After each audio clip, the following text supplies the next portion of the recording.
이 마태복음 9장에는 귀신 들려서 벙어리 된 사람을 하나님께서 고치시는 장면, 그리고 읽은 본문에서 맹인 두 사람을 눈뜨게 해주시는 장면, 12해를 혈루증으로 고생하다가 고침받는 사람의 그 모습, 그리고 또 침상채 들고 온 중풍병자를 고치시는 이런 기적의 장면을 9장에 담고 있습니다.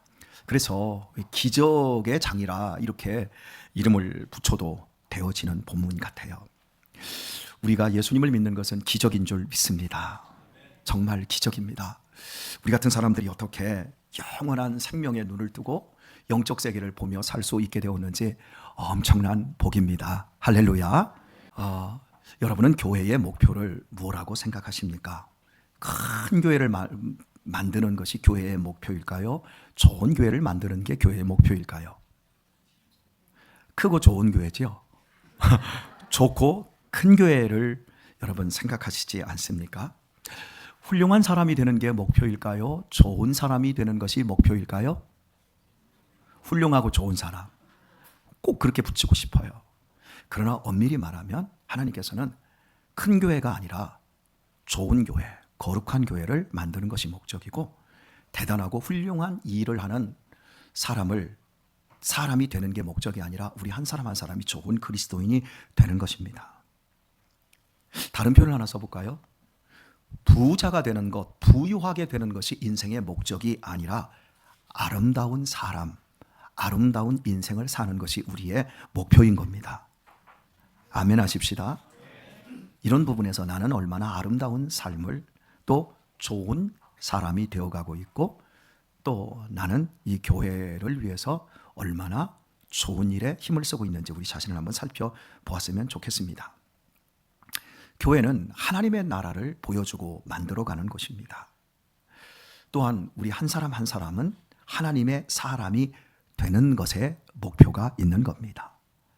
여러분은 얼마나 하나님의 나라를 경험했고 또 하나님의 사람이 되고 있습니까?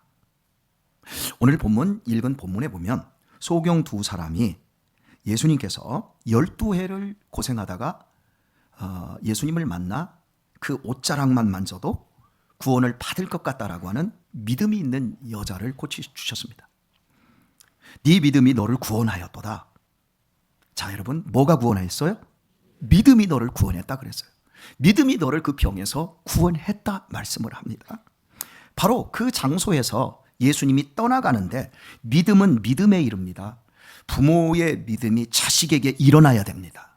그리고 그 자식에게서 손자에게도 그 믿음이 일어나야 됩니다. 그 가운데에는 반드시 기적이 있습니다. 우리 모두가 기적을 맛보기를 축원합니다. 그래야 우리가 떠날 때 거기에서 또 믿음의 역사가 일어나는 겁니다. 자, 예수께서 바로 그 믿음의 현장을 떠날 때에 두 소경이 따라오며 소리질러 가로되 다윗의 자손이여 우리를 불쌍히 여기소서 소리를 지릅니다. 두 소경이 따라오고 있습니다. 여러분, 두 소경은 따라올 수 없는 사람들입니다. 말 그대로 소경은 앞이 보이지 않습니다. 소경들은 누구를 따라가지 않습니다. 소경은 자기 집 안에서도, 예를 들어서 거실 안에서도 몇 발자국을 정확하게 계산합니다.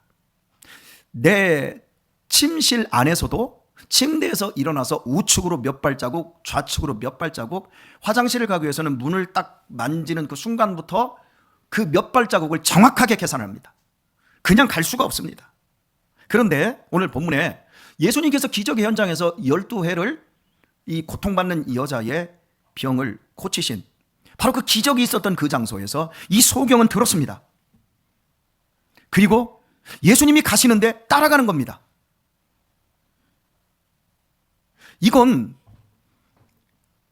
그냥 우리에게 보여주고 있는 것이 뭐냐면, 믿음이라고 하는 것은 불가능을 넘어버려야 되는 겁니다. 위험한 걸 넘어버려야 됩니다.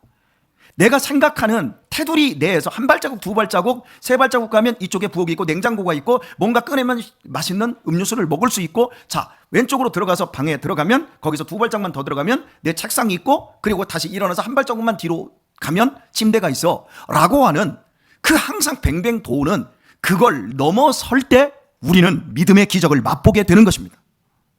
여러분의 인생에서는 여러분들이 정해놓은 틀이 있어요. 그 안에서밖에 못 움직이고 그건 소경인 거예요. 특히 자본주의 세상 속에서 이렇게 고도로 발달된 선진국에서 사는 사람들은 더더욱 소경이에요.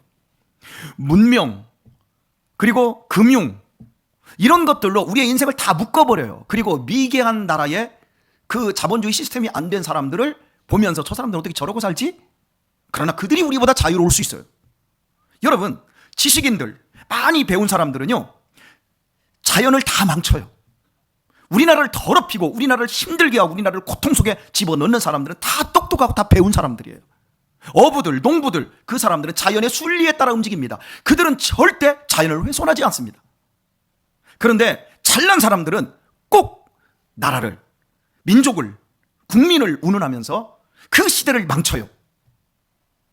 우리 교회에 농부 있잖아요. 전종호 집사님. 어제도 우리 앉아가지고 2시간 동안 그 망년회를 했는데 다소곳이 앉아가지고 딱 읽고 있는 여러분 모습 보셨지요? 그 분위기가 얼마나 좋습니까? 누가 망친다고요? 소경된 사람들이. 나는 다 봐. 나는 다 알 줄 알아. 바로 그런 사람들이 세상을 망치는 거예요. 속으면 안 돼요. 세상을 누가 살려요? 빛과 소금이 저와 여러분이 살립니다. 우리가 살립니다. 크리스찬이 세상의 희망입니다. 세상은 교회를 통해서 우리 주 예수 그리스도를 머리로 하여 교회에 맡겨주신 신비, 교회가 부흥하고 교회가 제대로 살아나고 교회가 깨끗하면 세상도 부흥하고 세상도 살아납니다. 오늘날 세상, 대한민국이 온 세계가 이렇게 혼탁하고 힘든 이유는 그 정치인 몇 사람 못난 놈들 그 자식들 때문이 아니라 우리 교회가 바로 서지 않기 때문인 겁니다. 우리 교회가 깨끗하고 우리 교회가 진실해지고 우리 교회가 좋은 교회 되어지고 대한민국에 있는 모든 5만 개 교회들이 정말 믿음 안에서 바른 거룩한 성 예루살렘과 같은 교회가 되어지면 대한민국이 복되게 될 줄 믿습니다. 이게 되어져야 되는 거예요. 그런데 우리는 우리의 책임을 하지 않고 자꾸 세상의 것들을 공격하고 세상이 잘못됐다 그래요. 원래 세상은 잘못됐어요. 원래 세상은 더러워요. 원래 세상은 거짓돼요. 국가기관과 관계되어 있는 거기에서 일하는 사람들이 여러분 애국심 있나요? 돈 벌려고 하는 거예요. 그러니까 국가기관과 관계되어 거기서 돈 나오는 그 기관들은 다 썩어요. 어떻게 하면 더 많이 빼먹을까? 어떻게 하면 나쁜 짓 할까? 다 그 짓 한다니까요? 혹시 여러분 공무원들 계셔도 여러분 이해를 하셔야 돼요. 실제 그래요. 국가기관에서 돈이 나오고 예산이 나오고 이런 곳에서는 그냥 일만 하면 나와요. 시간만 되면 돈이 나와요. 그러니까 얼마나 더 많은 사람, 더 똑똑한 사람들, 머리 좋은 사람이 더 소리 없이 표 안 나게 잘 빼먹고 안 들키느냐, 그 경쟁을 하고 있는 거예요. 소경이에요. 그 소경들을 추종을 해요, 사람들이. 본문에서 이 소경들이 예수님을 따라가는 거예요. 계산하고 가야 될 사람이 계산을 못하는 거예요. 소리 나는 방향으로. 여러분, 정상적인 사람이 가는 방향과 오늘날 우리 지금 도로라고 하는 생각을 하면 다 아스팔트 길이에요. 최소한 인도길, 도로 정비가 잘 되어 있어요. 제 어린 시절에 그냥 흙길은 되게 위험합니다. 당시의 길들이 다 그랬어요. 그런데 이 소경 둘은 예수님의 음성을 들으면서 쫓아가는 거예요. 여러분, 누가 소경에게 와야 돼요? 예수님이 먼저 와야죠. 예수님은 가난하고 고통받고 병들고 힘든 자들의 친구시잖아요. 그럼 예수님이 먼저 보셔야 되잖아요. 그런데 안 와요. 오히려 소경이 쫓아가는데, 생각해보세요. 소경들이 쫓아가는데 넘어지고 깨지고 부서지고 그럴 거 아니에요. 그 모습을 보는데도 어떻게 예수님 무심하시게 그냥 갑니까? 자기의 길을 고고고 그냥 갑니까? 근데 이 소경 둘은 소리를 지르며 쫓아갑니다. 다윗의 자손 예수여, 계속해서 소리를 지릅니다. 우리를 불쌍히 여겨달라고. 당신이 불쌍히 여겨주면 내 눈이 보여질 거라고. 쫓아가는 겁니다. 여러분, 믿음은 그런 거예요. 넘어졌다고 주저앉아버리고 아유 참 예수님 그런 분이라면 나는 안 믿을라네, 이런 게 아니라 끝까지 쫓아가는 거예요. 그리고 쫓아갔을 때 예수님께서는 그냥 놔둬버렸어요. 길에서 쫓아오고 있는데 놔두고 어느 집에 들어가 버렸어요. 그러자 그 집까지 소경들이 쫓아 들어와요. 자, 여러분, 지금 우리나라들은 이제 장애인들에 대한 대우가 굉장히 좋아졌습니다. 근데 제 어린 시절에는요, 장애인들은 뭔가 부모나 그 사람이 죄를 지었기 때문이라는 생각을 했습니다. 그리고 아침 이른 시간에 이제 대중교통을 운전하시는 버스 기사들이나 택시 운전수들이 아침 일찍이 장애인들이 차를 타려고 하잖아요. 막 욕을 합니다. 재수없게 어디 장님이 어디 하면서 막 장애인들을 헐뜯고 욕합니다. 그거 우리가 한 40년 전만 해도 그랬어요.